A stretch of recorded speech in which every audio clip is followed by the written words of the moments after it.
Vas-y. Jump. Yes. Vas-y, vas-y.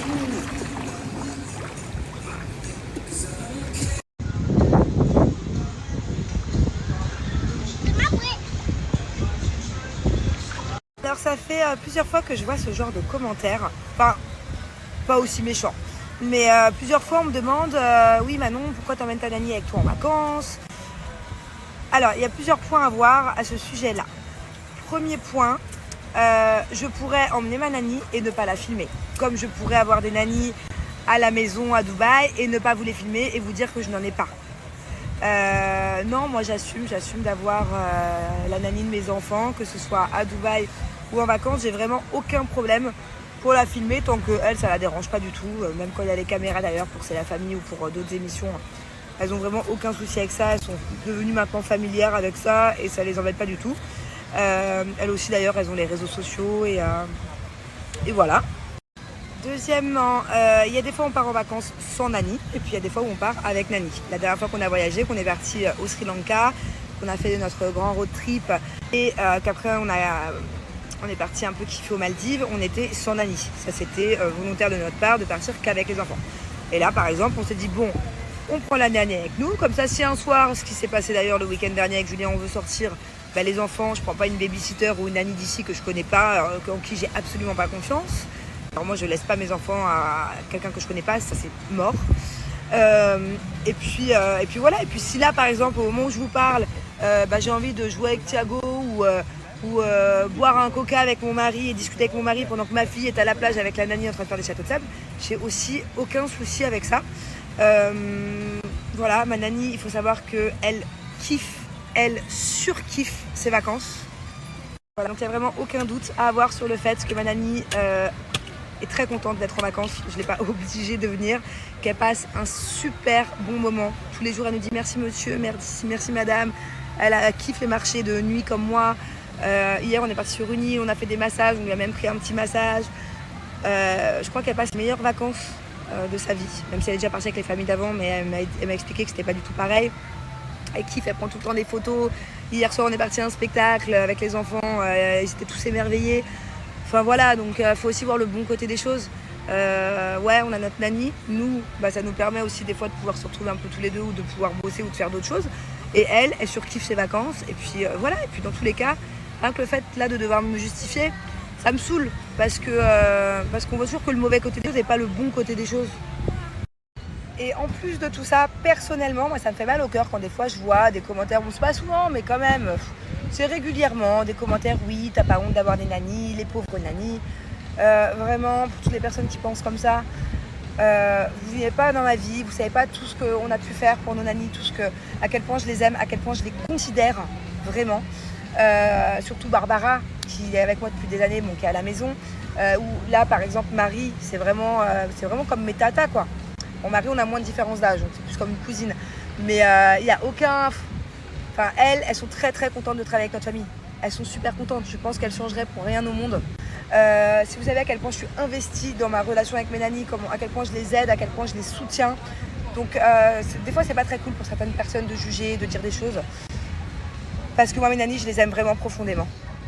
Généralement, je rentre pas dans les détails, pas dans la profondeur des détails. Vous savez pas à quel point, effectivement, mes nannies sont soutenues. Moi, ma première nanny, quand je l'ai récupérée, elle avait un hamstring, ce qui veut dire que c'est un blocage au niveau du visa. C'est quelque chose de très compliqué, c'est quelque chose qui peut avoir des répercussions quand même assez graves. Elle peut être du coup renvoyée au pays, dans son pays, donc les Philippines, et ne plus jamais pouvoir revenir, être bloquée. Bon, c'est quand même quelque chose de très compliqué. Je me suis battue en justice pendant 1 an et demi pour lui enlever son hamstring. J'ai tout fait, que ce soit financièrement, que ce soit moralement. J'ai vraiment eu le moral au plus bas. Bonjour mon amour. J'ai eu le moral au plus bas quand c'était le cas pendant 1 an et demi. À me battre avec les avocats. Par la suite, j'ai une nanny qui a un cancer des seins. Donc oui mon amour, on va manger. Donc pareil, je me suis battue pendant 1 an avec elle, avec sa chimio, à tous les niveaux, au niveau des assurances, au niveau financier, au niveau moral, au niveau soutien. J'avais une boule d'angoisse pendant des mois. Le cancer du sein, je ne vous l'ai pas dit. Je vous l'ai dit qu'il y a seulement 1 mois, une fois qu'elle avait enlevé son sein, l'ablation du sein, Mais on est passé par des moments, enfin surtout elle, mais moi aussi parce que c'est quelqu'un que j'aime énormément.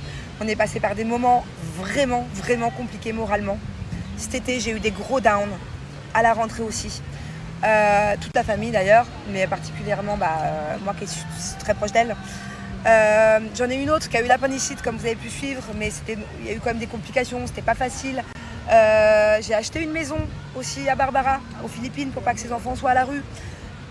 Et je vous passe les détails. Là, je vous dis juste les grosses lignes pour que vous arrêtiez, certaines personnes, de me dire t'es pauvre Nani, t'as pas honte. Non, j'ai pas honte. Elles sont super bien avec moi et je suis super bien avec elles et on s'aime et on est une grande famille. Et voilà, en fait. Donc, merde. Voilà. Et oui, j'ai emmené ma Nani en vacances et on kiffe tous ensemble. Bon appétit!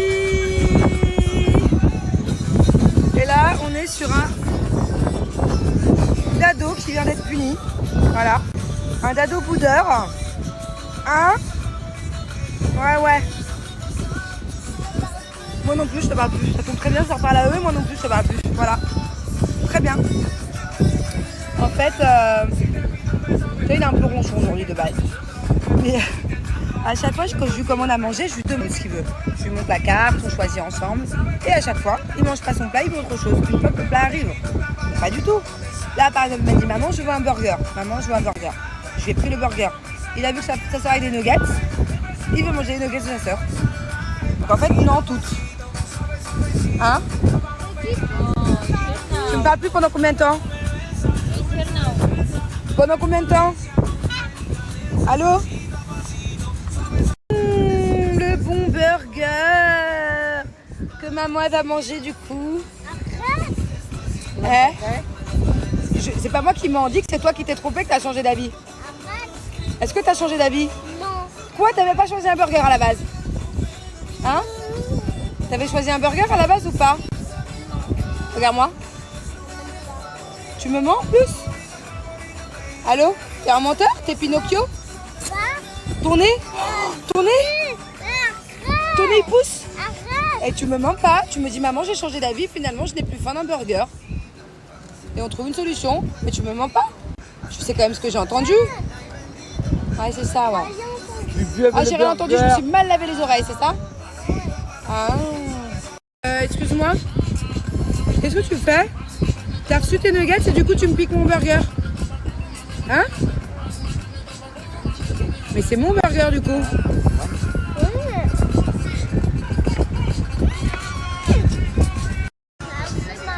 Merci de quoi? Merci d'avoir pris un burger? Bah alors pourquoi tu m'as fait un énorme caca boudin? C'était une crise d'adolescence, c'est ça? Et t'as 4 ans? Hein? C'est ce que je te fais la prochaine fois?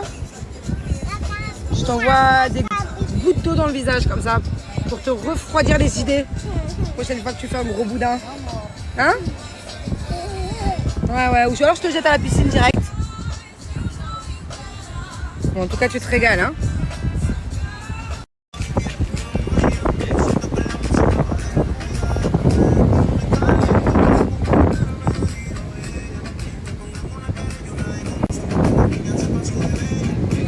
Allez, je sors de la douche et d'une bonne sieste avec ma bubu. Et là, je vais me laver le visage, comme tous les jours, matin et soir, avec la Maison des Sultans. Donc, comme je vous disais, tous les matins et tous les soirs, j'utilise mon savon au lait de chèvre. Ça fait des années que j'utilise maintenant des savons au lait de chèvre, mais celui-ci, je l'aime particulièrement parce que non seulement il est bio, mais en plus de ça, il contient de l'huile d'argan. Donc du coup, on n'a pas la peau asséchée, parce que c'est vrai que normalement, les savons au lait de chèvre ont tendance à assécher la peau, et pas celui-ci. Donc voilà, on fait bien mousser avec le petit pinceau en forme de rose. Ça aussi, c'est un petit plus de la Maison des Sultans. C'est offert avec dans le coffret. Voilà, c'est vraiment top, c'est tout doux à appliquer, c'est vraiment un réel plaisir de se laver le visage ou bien de se faire des masques. Des fois, je le laisse poser en tant que masque pendant 5 minutes. Et pour finir, j'applique mon eau de rose gélifiée, toujours la Maison des Sultans, pour un effet bonne mine. Vous allez voir la différence. Elle hydrate super bien la peau et ce qui est top comparé à d'autres eaux de rose gélifiées, c'est que celle-ci, elle ne pèque pas, elle ne colle pas, elle est hyper agréable à mettre. Je l'aime trop, j'adore l'odeur aussi.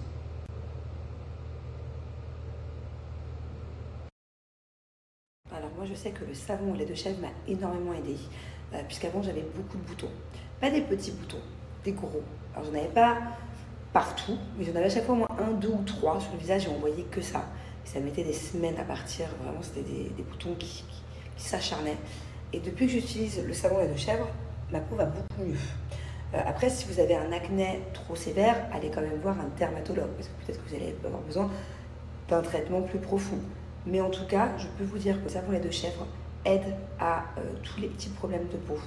Aussi contre les taches, par exemple, puisque moi j'avais, je vous parle de mon expérience personnelle, hein, j'avais une tache ici de grossesse, après Angelina, et depuis, je n'ai plus la tache de grossesse, voilà.